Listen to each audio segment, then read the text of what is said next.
저는 지난주 설교 말씀을 이런 이야기 드렸어요.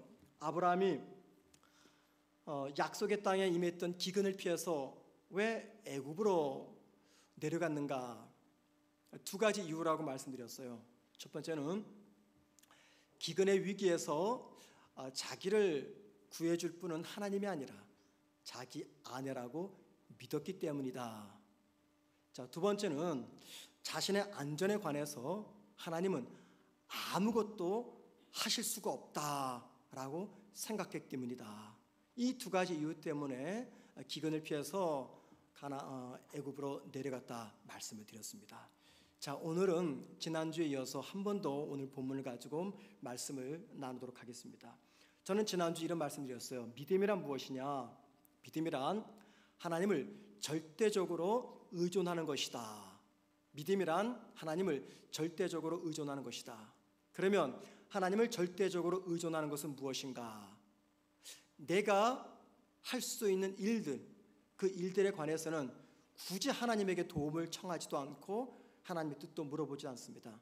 그냥 내 마음과 내 뜻대로 합니다. 그러다가 내 힘에 미치지 못하는 그 일들에 관해서만 하나님께 도움을 구하고 하나님의 뜻을 묻는 것, 이건 절대적 믿음이 아니다 말씀을 드렸어요.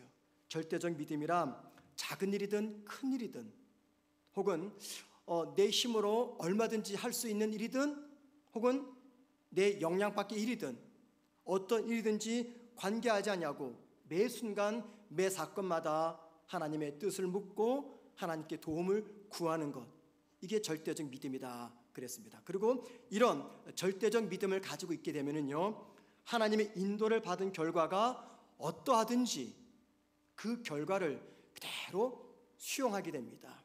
여러분, 그런 대표적인 인물이 누구겠습니까? 우리 주님이죠.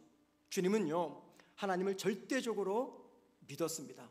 어떻게 할 수 있습니까? 주님이 십자가를 앞두고 겟세마네 동산에 드렸던 마지막 기도 제목이 어떤 내용이었습니까? 내 원대로 마시고 아버지의 뜻대로 하옵소서.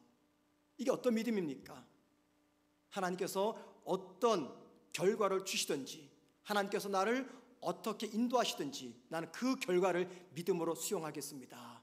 나를 죽이시면 그 결과 받고 나를 살리시면 그 결과도 감사함을 받겠습니다. 이 기도입니다. 이게 바로 하나님을 절대적으로 의존하는 믿음입니다. 여러분, 아브라함이 세겜과 베델에서 제사를 드렸어요. 그때 어떤 믿음이었습니까? 영적으로 충만한 상태였습니다. 그리고 가나안의 우상들과 이방 문화들에 영향받지 않고 철저하게 믿음으로 살겠다는, 하나님의 뜻을 따라 살겠다는 이 절대적 믿음의 고백으로서 두 번씩이나 제사를 드렸어요. 그런데 여러분, 기근이 찾아오니까요, 그 믿음이 마치 파도에 떠내려가듯이 그대로 사라지고 말았습니다. 그래서 여러분, 이런 아브라함을 보면서 우리가 꼭 기억할 말씀이 있어요. 저나 여러분이 꼭 기억할 말씀, 고린도전서 10장 12절 말씀입니다. 우리 다 같이 한번 읽습니다. 시작. 그런즉 선줄로 생각하는 자는 넘어질까 조심하라. 이겁니다. 영적 충만한 상태에서 내가 자칫 잘못하면 아브라함처럼 무너지고 맙니다. 그래서 섰다라고 생각하는 자는 넘어질까 조심해라 말합니다. 그럼 여러분, 아브라함이 왜 기근 앞에서 넘어졌을까요? 멀쩡히 잘 서 있었던 아브라함이 무슨 이유 때문에 기근 앞에서 무너졌을까요? 여러분, 아브라함이 기근 앞에서 무너졌던 그 이유를 한번 아브라함의 입장에서 생각해 보자고요. 분명히 아브라함도 할 말은 있었을 거예요. 아브라함에게는요, 몇 명의 가족이 있었습니까? 그와 아내와 조카 롯의 가족들, 그리고 하란에서 얻은 많은 종들이 있었어요. 아마 아브라함은 많은 식솔들을 거느렸던 그 당시 족장이었을 것입니다. 그에게는요, 책임이 있어요. 무슨 책임입니까? 이 기근으로부터 식솔들을 안전하게 지켜야 되는 책임감이 있어요. 그럼 여러분, 이 가족들을 기근으로부터 보호하려면 눈앞에 닥친 이 기근을 처리하는 이 방책을 간구해야 됩니다. 그리고 아브라함이 생각할 때 가장 현실적인 방법은 애굽으로 내려가는 거예요. 왜냐하면 그 당시 애굽은요, 중동 지역의 곳간 창고였어요. 곳간. 왜 그러냐면 이 애굽은요, 나일강이 흘러요. 때로는 나일강이 범람해서 이 애굽 땅이 흉년이 들 기회조차 없었던 그런 상황이었습니다. 그러니까 나일강이 흐르니까 항상 풍요로운 물이 있었어요. 그래서 많은 곡식이 항상 풍년이었습니다. 그래서 중동 지역의 세계의 곳간이었다. 나중에 로마가 애굽을 정복을 해요. 로마가 필요한 모든 양식들을 바로 이 애굽에서 가지고 올 정도로 애굽은 양식이 풍족했던 세계의 곳간 창고였습니다. 자, 아브라함이 이걸 생각한 거예요. 그리고는 한 집안의 가장으로서 아브라함은 식솔들을 살리기 위해서 이게 곳간 창고인 애굽으로 내려간 겁니다. 그러니까는 아브라함은요, 가장의 책임을 다한 거예요. 그런데 이 부분에서 믿음의 사람이었던 아브라함이 놓친 것이 있습니다. 그것은 뭡니까? 하나님보다 애굽이 자기 가족을 기근으로부터 더 잘 지켜줄 수 있다는 생각입니다. 자기 판단과 자기의 생각과 자신의 선택이 하나님보다 가족을 기근으로부터 더 잘 지켜줄 수 있다는 생각이었습니다. 여러분, 이런 생각은요, 불신자들은 할 수 있어요. 왜 그렇습니까? 하나님을 믿지 않기 때문에. 하나님 믿지 않기 때문에 하나님보다 세상을 더 의지할 수 있습니다. 하나님 믿지 않기 때문에 매 상황과 순간마다 자신의 판단과 생각을 최우선적으로 생각할 수가 있어요. 그런데 여러분, 하나님 믿는 성도는 다르지 않습니까? 아니, 달라야 되지 않겠습니까? 어떻게 다릅니까? 성도의 가정, 성도의 사업장, 직장, 자녀, 모든 것들은 나의 노력으로 이루는 것이 아니라 하나님의 은혜로 이루며 하나님의 은혜로 지키는 것이다 라는 믿음이 있다는 겁니다. 제가 어렸을 때, 아마 그때는 연대를 따져보니까는 아마 70년도에서 80년도 초가 될 것 같아요. 그때 이 교회에서 들었던 간증 중에 이런 간증이 참 많았어요. 아마 여러분도 많이 들으셨을 것이에요. 그 간증이 뭐냐면은 믿음의 부모의 헌신으로 그의 자녀들이 참 많은 복을 받았다라는 이 간증입니다. 믿음의 부모들의 헌신 때문에 자손들이 큰 복을 받았다, 이런 간증들을 참 많이 들었어요. 그 대표적인 이야기가 무엇이냐면요, 김홍도 목사, 김선도 목사, 김국도 목사, 삼형제 목사 어머니 이야기입니다. 이 세 분은요, 전 세계에서 가장 큰 감리교회를 목회하는, 우리나라 감리교회를 대표하는 목사님이에요. 부정적인 평가도 있지만 어쨌든 가장 큰 감리교회를 개척해 세웠어요. 김홍도, 김선도, 김국도, 삼형제가 다. 근데 그 삼형제 어머니의 신앙 이야기가 더 의미가 있습니다. 이 시간 제가 그 어머니의 신앙 이야기를 전할 필요는 없을 것 같아요. 중요한 거는 그 어머니의 믿음 때문에 삼형제가 복받았다, 이런 이야기가 70년대, 80년대 참 많이 간증으로 들었습니다. 그런데 여러분, 요즘은요, 이런 간증을 들을 수가 없어요. 여러분 들어보셨습니까? 잘 안 들려요. 부모의 신앙 때문에 자녀가 복받았다. 왜 그럴까요? 하나님이 60년대, 70년대, 80년대는 역사하셨는데 지금은 더 이상 역사하지 않기 때문입니까? 아니죠. 예전 우리 부모 세대들은요, 60년대, 70년대, 80년대 초반만 하더라도 오직 예수, 오직 믿음, 오직 교회를 그 중심으로 살았던 믿음의 사람들이었습니다. 그런데 솔직히 지금은 그때 그 부모 세대의 믿음을 가진 부모들을 찾아보기 힘들어요. 저부터 말입니다. 저부터. 예전에 우리 부모 세대 어떻습니까? 예쁜 새 옷을 사거나 새 신발 사면은 평일날 못 입고 못 신게 했어요. 언제부터 입습니까? 주일부터 입어요. 주일부터. 교회 갈 때는 제일 좋은 옷 입어라. 교회 갈 때는 제일 깔끔하게 옷을 입어라. 우리 부모 세대들은요, 헌금 낼 때도 그냥 하지 않았습니다. 저희 어머니도 그러셨어요. 구겨진 지폐를 대리미로 드렸습니다. 식사 기도 한 번 할 때도요, 간단하게 끝난 적이 없어요. 제가 지금도 기억이 나요. 제가 고등학생 때인가 무더운 여름이었는데 그때 이제 방학이었던 것 같아요. 어머님이 라면을 끓이셨어요. 그때 라면 정말 귀했거든요. 너무너무 귀했어요. 라면을 끓여서 먹는데 어머님이 안 된다는 거예요. 기도하자고. 기도를 하는데 이 기도가 중간에 끝날 기미가 안 보여요. 너무 먹고 싶은데. 저희 어머니가 그때 큰 은혜 받은 적이 있었거든요. 뜨겁다 보니까 식사기도 한번 하도 이게 간단히 안 끝내요. 중간에 제가 너무 지쳐가지고 끼어들어가지고 아멘 하고 먹으려고 그랬어요. 그때 어머니가 손을 딱 잡더니 아직 안 끝났어 그러시는 거예요. 우리 부모 세대를 그랬어요. 정말 그랬습니다.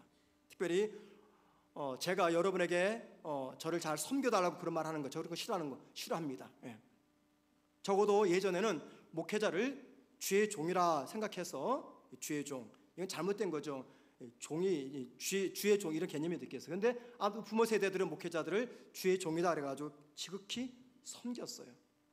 여러분 60년, 70년, 80년대 우리 부모들의 믿음과 지금 우리들의 믿음을 비교하면 어떻습니까? 누구의 믿음을 하나님이 더 기뻐하시겠습니까? 한번 여러분 객관적인 자료를 한번 보여드릴게요. 사진 한번 보여주시겠어요? 우리가 많이 보았던 사진 한 번 더 보여드립니다. 자, 저 때가 몇 년도 같으세요, 여러분들? 적어도 70년대, 그죠? 70년대 될 것 같아요. 70년대 우리 부모님이 아기를 업고 큰 아이는 데리고 마룻바닥에서 추운 겨울날 주님께 기도하는 저 모습. 저렇게 우리 부모 세대들은 우리를 믿음으로 키웠습니다. 또 한 장 보여주시겠어요? 우리 할머니의 손입니다. 저희 할머니 말고 오래전 교회에서 연세 많으신 우리 권사님들이 기도했던 그런 손이죠. 예, 내리시길 바랍니다. 그때는 저랬어요. 우리 부모 세대들이 정말 하나님 앞에서 벌벌 떨면서 하나님이라면 우선순위로 모든 것들을 달려나갔어요. 그 결과 우리가 복을 받은 거죠. 그런데 왜 지금은 부모 믿음 때문에 자녀들이 복받았다 이런 이야기가 들리지 않을까요? 솔직히 어떤 부모는요 자식들보다도 믿음이 약해요. 예. 모든 것이 부족해서 하루하루 살아가기 힘들었던 그 시대 우리 부모들은요 오직 믿음으로 살았습니다. 그 결과 우리나라가 복을 받고 우리가 복을 받은 거예요. 여러분 가족을 지키기 위해서 약속의 땅을 떠나 애굽으로 떠났던 그 아브라함을 보면서 떠오른 말씀이 있습니다. 시편 127편 1절과 2절 우리 다 같이 읽어봅니다. 시작. 여호와께서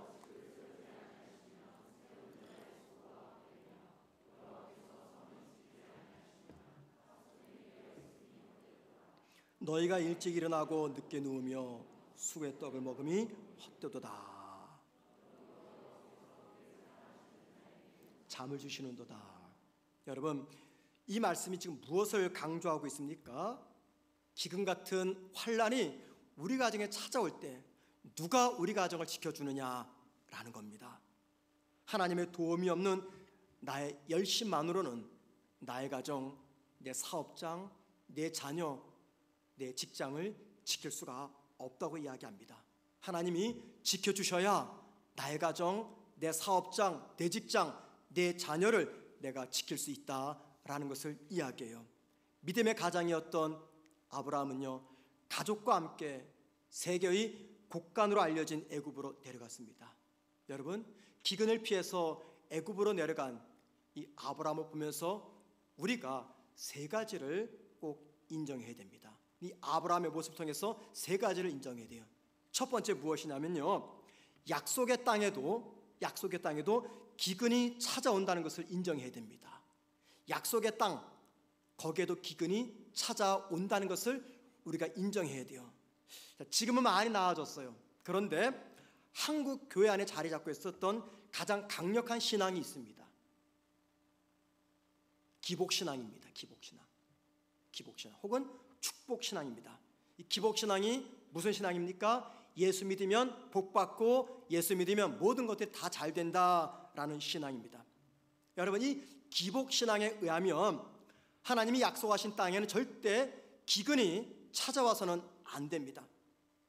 아브라함이 하나님의 명령에 순종해 도착한 이 가나안에는요, 기근이 찾아오면 안 돼요. 대신 축복의 카페트가 쫙 깔려 있어야 됩니다. 이게 바로 기복신앙이에요. 오늘날 대부분의 성도들은요, 신앙의 바른 양육을 통해서 이 기복신앙을 믿지 않습니다. 기복신앙이 잘못된 신앙인지 잘 알고 있습니다. 그래서 과거에 비해서 현재 성도들은요, 이 기복신앙을 많이 거부합니다. 목사의 설교가 기복신학적 설교나 가르침이 되면 성도들은 비난합니다. 자, 그런데 여러분, 그럼에도 불구하고 우리 모든 성도들의 마음 한켠에 자리 잡고 있는 신앙이 있어요. 이게 기복신앙이에요. 우리가 아무리 털어냈어도 그럼에도 불구하고 저부터 마음 한켠에 자리 잡고 있는 거, 이게 기복신앙입니다. 무슨 말입니까? 예수 믿는 나는 잘 살아야 됩니다. 예수 믿는 나는 믿지 않는 내 친구보다, 친지보다 더 건강하고 더 잘 돼야 됩니다. 예수 믿는 우리 집 자식은 예수 믿지 않는 다른 집 자식보다 더 잘 돼야 됩니다. 자녀도 성공해야 되고, 몸도 건강해야 되고, 승진도 잘 되고, 사업도 잘 돼야 됩니다. 겉으로는 티를 내지 않지만 마음 한구석에는요, 이런 마음이 자리 잡고 있어요. 성도들을 신방하다 보면은 자주 듣는 이야기가 이런 이야기입니다. 목사님, 내가 믿음으로 사는데 왜 삶이 이렇게 힘이 든 거죠? 내 믿음이 많이 부족해서 그런 것인가요? 내 신앙에 문제가 있어서 그런 건가요? 이런 말을 듣습니다. 여러분, 이렇게 묻는 분들이 기복신앙을 믿기 때문에 이렇게 묻는 것은 아닐 거예요. 이렇게 묻는 것은 그만큼 삶이 힘들기 때문에 말하는 것입니다. 우리 모두에게는 이런 마음이 있어요. 비록 기복신앙은 믿지 않더라도 적어도 내가 신앙의 생활을 통해서 힘든 삶을 조금이라도 피하고 싶다. 살아계신 하나님이 나를 도우셔서 힘든 이 삶을 내가 조금이라도 가볍게 지나가고 싶다. 그런 마음이 있어요. 그런데 여러분, 믿음으로 살아도요, 인생의 기근은 절대 피할 수가 없습니다. 믿음으로 살아도 약속의 땅에는 기근이 찾아옵니다. 저와 여러분이 이 사실을 인정해야 돼요. 만약에 하나님 있는 성도의 삶에는 기근도 없고 하나님마다 잘 되어야 된다라고 믿는다면요, 저와 여러분은요, 아브라함처럼 기근이 찾아올 때 큰 시험에 빠지고 맙니다. 어떤 시험에 빠질까요? 하나님의 능력과 사랑을 의심합니다. 그리고 내 믿음에 회의감이 밀려옵니다. 그리고는 더 이상 하나님의 뜻을 묻지도 않고 하나님께 도움도 구하지도 않고 자아 중심의 결정과 삶을 살아가게 됩니다. 약속의 땅에 기근이 찾아온다는 것은요, 하나님을 절대적으로 신뢰하겠다 고백했던 그 아브라함의 그 믿음의 진실함을 확인하는 시금석이었습니다.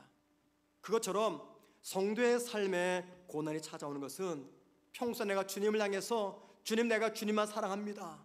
주님, 이 세상 두 쪽 나도 나는 절대 주님을 떠나지 않겠습니다. 주님, 내 삶의 주인은 당신입니다.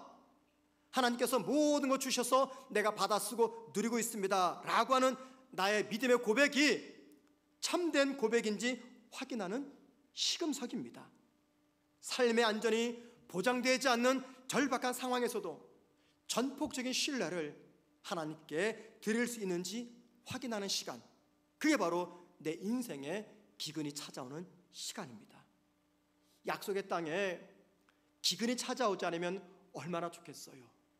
하나님 열심히 섬기는 내 삶에 아픔도 시련도 고난도 찾아오지 않으면 얼마나 좋겠습니까? 그런데 그 기근이 찾아와요. 하지만 여러분, 내 삶에 찾아온 그 기근은요, 아무런 의미 없이 그냥 지나가지 않습니다. 아무런 목적도 의미도 이유도 없이 절대 그냥 지나가지 않습니다. 그 기근을 통해서 나의 믿음의 진실함이 반드시 판명됩니다. 그러므로 인정하셔야 돼요. 약속의 땅에도 기근은 찾아온다는 것을. 자, 두 번째, 기근을 피해서 애굽으로 내려간 이 아브라함의 모습을 통해서 우리가 인정할 것이 있습니다. 그것은요, 과거에 내가 하나님을 잘 믿었다고 해서 앞으로 계속해서 잘 믿는다는 보장을 할 수 없다는 것입니다. 과거에 내 믿음이 꽤 괜찮았어요. 그 믿음이 앞으로도 계속해서 지켜될 것이라고 보장할 수가 없다는 것을 인정해야 됩니다. 여러분, 아브라함은요, 태어나서 쭉 자란, 결혼까지 하고 어른이 다 된 그때 하나님의 부름을 받아서 고향을 떠났어요. 그리고 모든 것이 풍요로운 하란 땅에서 잘 살기 위해서 뿌리를 다 내렸는데도 하나님의 명령을 따라서 그 하란을 떠났습니다. 하나의 이유 때문이었어요. 하나님을 믿었기 때문입니다. 그리고 가나안 땅에 도착해서 세겜과 베델에서 2번이나 제사를 드렸어요. 여러분, 2번씩이나 제사 드릴 때 아브라함은 누구를 향한 믿음이 있었던 거예요? 하나님을 향한 믿음이 있었어요. 그런데 약속의 땅에 기근이 찾아오니까요, 그 믿음의 여행이 그만 중단되고 말았습니다.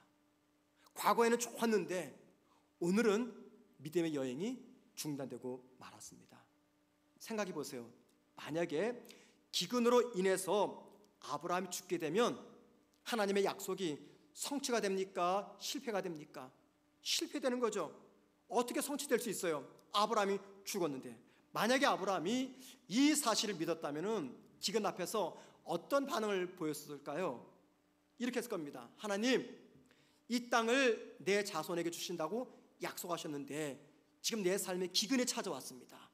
하나님, 비록 기근이 찾아왔지만 하나님이 내 자손에게 이 땅을 주신다 약속하셨으니까는 당신이 나를 살릴 줄 믿습니다. 만약에 나와 내 아내가 죽으면 하나님의 약속이 어떻게 성취가 됩니까? 그래서 하나님이 약속의 성취를 위해서 분명히 이 기근 속에서 나와 내 아내를 살려주심을 내가 믿습니다. 기근으로 내가 죽으면 하나님의 약속은 절대 성취될 수가 없습니다. 아브라함은 이런 믿음을 가지고 약속의 땅에 머물러야 했습니다. 그게 하나님께서 보고 싶었던 아브라함의 믿음이었어요. 그런데 아브라함은 하나님의 약속보다도 기근의 파괴력을 더 무섭게 바라보았습니다. 그러니까는 아브라함은요, 이 기근의 환난 앞에서 믿음의 사람에서 불신의 사람으로 전락되고 말았다는 것이죠. 성도의 믿음을 설명할 때 여러 가지 상징적인 그림이 있습니다. 그 중에 하나가 뭐냐면 심장 주파수 또는 주식 주가의 지수 그래프입니다. 올라갔다가 떨어졌다가 올라갔다가 떨어졌다가, 또는 온도계, 때로는 영하로 떨어졌다가 영상으로 올라갔다가. 여러분, 이 모든 것들 무엇을 의미합니까? 특징이 무엇입니까? 오르락 내리락 한다는 것이에요. 우리의 믿음이 이와 똑같습니다. 우리가 꼭 인정할 것이 있어요. 그것은요, 우리 믿음은요 항상 상승 곡선만 그리지 않습니다. 때로는 하얀 곡선으로 떨어질 때가 있습니다. 때로는 우리가 순교자적 믿음에 설 때가 있어요. 죽으면 죽으리라, 그럴 때가 분명히 있습니다. 때로는요, 하나님의 존재 자체를 부정해버리는 무신론자의 자리로 떨어질 때도 있습니다. 자, 그렇기 때문에 내 믿음이 독수리가 날개쳐 올라가듯이 그렇게 상승 곡선을 그릴 때 꼭 기억할 말씀이 있어요. 그게 바로 우리가 조금 전에 보았던 고린도전서 10장 12절 말씀입니다. 우리 다 같이 함께 한 목소리로 읽습니다. 시작. 그런즉 선줄로 생각하는 자는 넘어질까 조심하라. 선줄로 생각하는 자는 넘어질까 조심하라. 여러분, 여기 조심하라 무슨 말입니까? 준비해라, 긴장하라, 깨어있으라, 그 말입니다. 여러분, 사탄의 공격 타이밍이 언제일까요? 사탄이 저와 여러분을 공격합니다. 그 타이밍이 언제일까요? 저와 여러분이 영적으로 무너져 내릴 때일까요? 아닙니다. 그때는요 그냥 내버려둬도 저절로 무너집니다. 그때가 아닙니다. 사탄의 공격 타이밍은요, 저와 여러분이 영적으로 살아서 상승 곡선을 그릴 때, 독수리 날개쳐 올라갈 때, 바로 그때가 사탄의 공격 타이밍입니다. 그때 우리에게 뭐라 말합니까? 조심해라, 긴장하라, 깨어있으라, 경계하라 말합니다. 여러분, 교회가, 사탄이 교회를 공격할 때 그 타이밍이 언제일까요?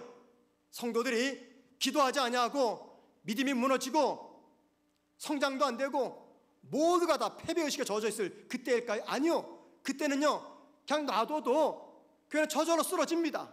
무너져요. 굳이 사탄이 바쁜데 그런 교회 찾아오지 않습니다. 내버려둬도 그냥 망하고 말아요. 사탄이 어떤 교회를 공격할까요? 영적으로 상승곡선을 그릴 때, 성도들이 함께 힘을 모아서 기도할 때, 교회가 부흥하고 성장할 때, 교회가 하나님의 놀라운 꿈을 꿀 때, 그때 사탄이 그 교회를 공격합니다. 그때 어떻게 하라 그러게요? 조심하라, 깨어있어라, 긴장하라, 준비하라. 은혜 충만할 때 더 준비하라, 그 말입니다. 준비하지 않으면 은혜 충만이 과거의 사건으로 돌아가고 말기 때문입니다. 세 번째입니다. 아브라함이 애굽으로 내려간 그 사건을 통해서 우리가 인정할 것이 있어요. 그것은요, 하나님은 일이 순조로울 때만 나와 함께하는 분이 아니라는 겁니다. 여러분, 아브라함이 약속의 땅에 도착해서 기근이 찾아오자 왜 그가 약속의 땅을 떠나서 애굽으로 내려갔을까요? 왜 그럴까요? 다른 거 아니죠. 하나님을 그 순간 잊었기 때문입니다. 하나님이 자기를 떠난 것으로 생각했기 때문입니다. 그가 하나님을 바라보고 하나님 나와 함께 계셔 그랬다면은 애굽으로 내려갔을까요? 안 갔을 겁니다. 하나님이 나를 떠났다 하면서 하나님을 잊어버리니까는 애굽이 크게 보이는 거예요. 하나님은 창세기 12장 3절에서 아브라함에게 이런 약속을 하셨어요. 우리 다 같이 함께 창세기 12장 3절 함께 봅니다. 다 같이 있습니다. 시작. 너를 축복하는 자에게는 내가 복을 내리고 너를 저주하는 자에게는 내가 저주하리라. 땅의 모든 족속이 너로 말미암아 복을 얻을 것이라 하신지라. 이 말은요, 하나님이 아브라함을 가나안 땅까지만 인도한 다음에 내가 너를 떠나겠다, 그 말씀 아니에요. 약속의 땅까지 인도한 뒤 그 땅에서도 늘 아브라함과 함께 하시면서 만약 누군가가 아브라함을 환대하면 그를 축복하겠고, 만약 누군가가 아브라함을 괴롭게 하거나 힘들게 하면 그 공격으로부터 보호하시겠다, 그 약속입니다. 여러분, 창세기 12장 3절 하나님의 약속의 핵심은요, 이거예요. 하나님은 항상 아브라함과 동행하겠다, 그 뜻입니다. 그런데 아브라함은 약속의 땅에 기근이 찾아오자 그 하나님의 약속을 잊어버립니다. 여러분, 기근이 찾아온 그곳에 하나님이 자신과 함께함을 믿지 않았기 때문입니다. 기근이 찾아온 그곳에 하나님이 자신과 함께함을 인정하지 않았기 때문입니다. 기근과 함께 찾아온 하나님의 방문을 아브라함은 잊었기 때문입니다. 자, 생각해 보세요. 아브라함이 식소들도 다 데리고 고향 땅을 떠나 한 번도 가본 적이 없는 가나안을 떠날 때 그때 어떤 마음으로 떠났겠습니까? 하란에서 많은 재물을 거둬들였습니다. 그 풍요의 땅을 아브라함이 어떻게 떠날 수가 있었을까요? 한 가지 이유밖에 없습니다. 그게 뭡니까? 하나님이 나와 함께 하신다. 이 믿음 한 가지예요. 이 믿음 한 가지 가지고 한 번도 가본 적이 없는 미지의 땅 가나안을 향해서 식소를 데리고 떠난 겁니다. 그리고 여러분, 아브라함이 세겜과 베델에서 두 번의 제사를 드렸잖아요. 여러분, 어떤 마음으로 제사 드렸을까요? 똑같은 마음이죠. 하나님이 나와 함께 하신다. 그런데 기근이 찾아오니까 지금까지 함께 하신다 믿었던 그 하나님이 함께 하심을 믿지 못하게 된 것입니다. 그래서 약속의 땅을 떠나서 애굽으로 내려간 거예요. 아브라함의 이 모습에서 우리가 중요한 것을 발견합니다. 자, 여러분, 저와 여러분이 세상을 이기는 힘, 저와 여러분이 기근의 환난을 이기는 힘, 사탄의 지배한 유혹을 이기는 힘, 그리고 하나님 말씀에 순종하지 못하게 하는 그 마음을 이기게 하는 힘, 그 힘이 무엇입니까? 하나님이 바로 그때 그곳 그 장소 그 상황 속에서 나와 함께 하심을 믿는 믿음입니다. 내가 어느 곳에서 무엇을 하든지 지금 하나님이 나와 함께 하신다. 이게 바로 저와 여러분이 기근을 이기고 사탄의 유혹을 이기는 힘이 된다는 것입니다. 말씀을 정리하겠습니다. 여러분, 약속의 땅에도 기근이 찾아올까요? 기근이 찾아옵니다.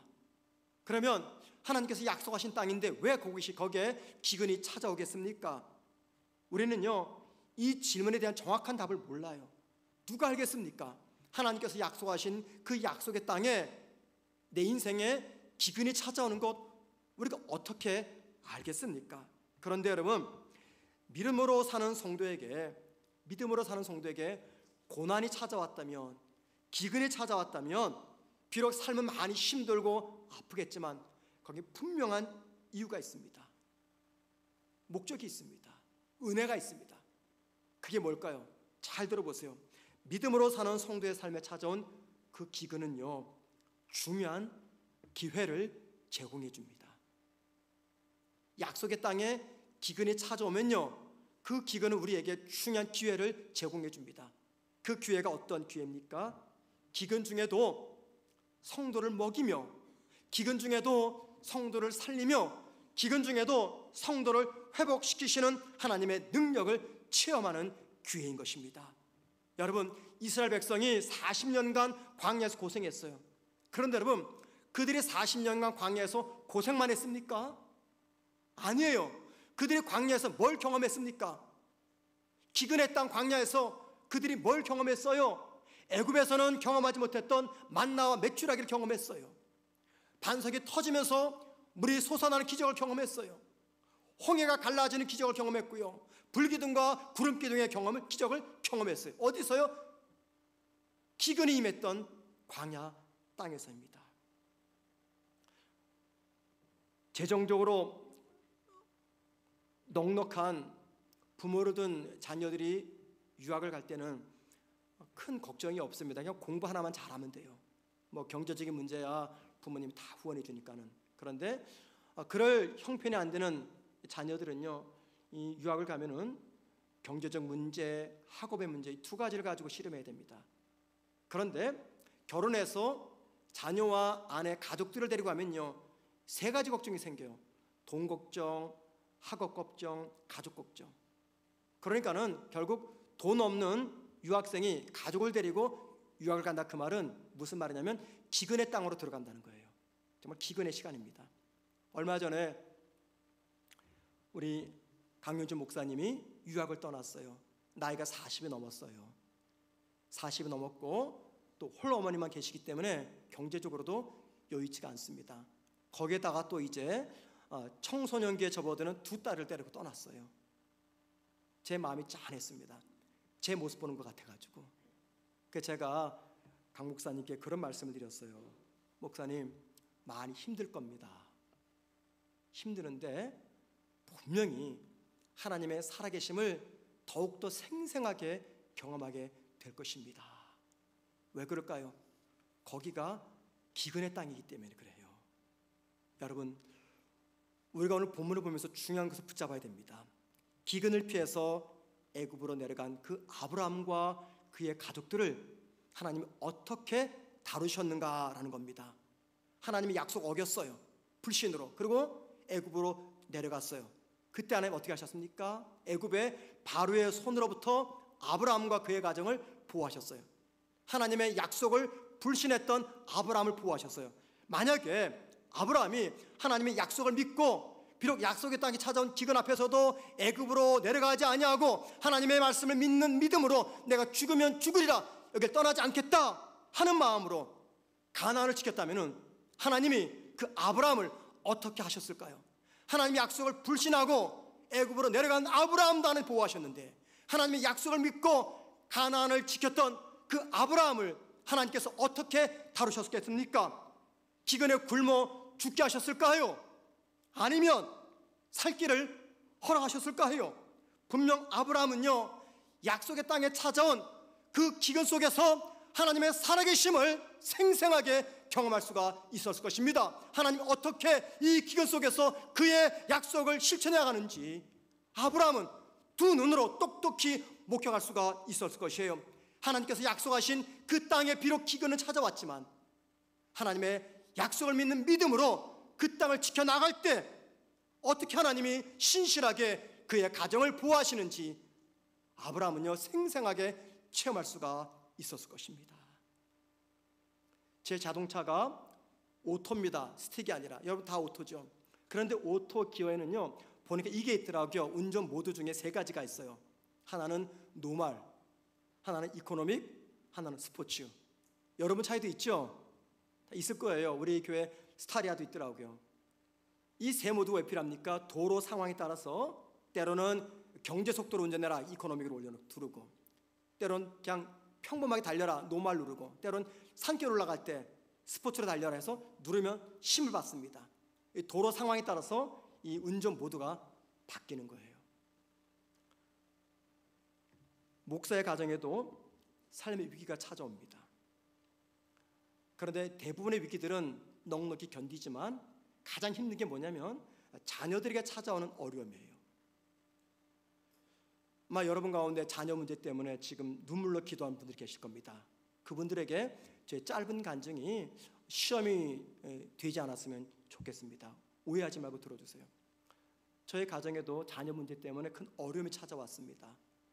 정말 생각지 않았던 어려움이에요. 너무 심각한 어려움이었습니다. 그때 이제 저와 제 아내는 이 믿음의 이 모드로 만들었습니다. 노멀, 이코노믹, 스포츠, 이게 아니라 믿음의 모드로 우리 삶의 환경을 만들었어요. 그리고 그때부터 새벽 예배 때마다 나와서 기도를 하는데, 여러분 목사가 막 통곡으로 울며 통곡하면서 기도하면요, 성도들이 시험 들어요. 목사가 목회가 힘드나? 목사 가정에 무슨 큰 어려움이 찾아왔나? 그러니까요, 막 통곡하면서 기도하고 싶어도 목사는 못해요. 그래서 속으로 통곡하는 겁니다. 쭉 하면서 속으로 우는 거예요. 너무너무 간절하게 한 2주간 울었던 것 같아요. 너무너무 간절하게.